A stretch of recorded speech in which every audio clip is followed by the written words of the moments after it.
नमस्कार. मी सुधीर पानसरे. पंचशील वगैरे गेल्या 50-60 म्हणजे आमची चौथी पिढी 5वी पिढी ह्या ठिकाणी गेलेली आहे. आणि या ठिकाणी हा जो माझ्या पाठीमागचा हा ओढा आहे बाजूला आणि डाव्या बाजूला पंचशील नगर आहे. यासमोर इथं आमचं श्रद्धास्थान विश्वशांती बुद्धविहाराचं आहे, तक्षशिला बुद्धविहार. आणि पंचशील नगरमध्ये जवळजवळ 200 ते 300 कुटुंब या ठिकाणी आम्ही राहत आहोत. अनेक वर्षापासून या ठिकाणी हा नैसर्गिक स्तोत्र आहे, ओढा आहे.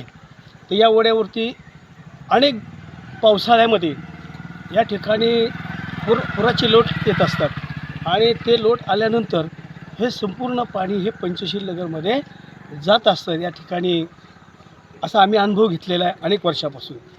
या ठिकाणी खोलीकरण झालं. खोलीकरण केल्यानंतर पण थोडंसं की पाणी जरा थोडंसं पलीकडे यायचं कमी झालं.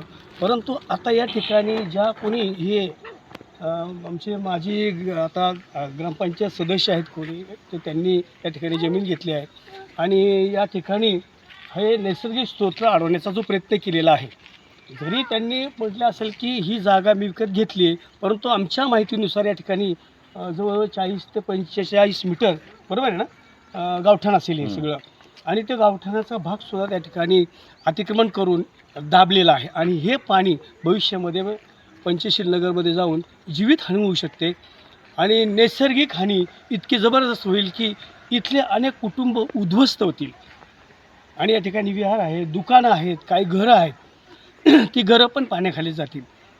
याच्या अगोदरचे काढलेले व्हिडिओ आहेत.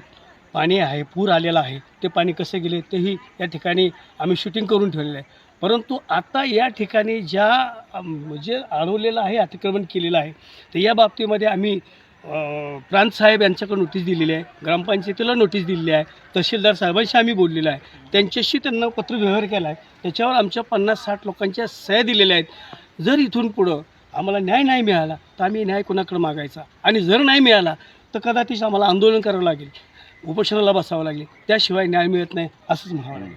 शासन स्तरावर आम्ही दखल नाही घेतली तर कदाचित आम्हाला उपोषण किंवा समाजाला त्या ठिकाणी आंदोलन करावं लागेल.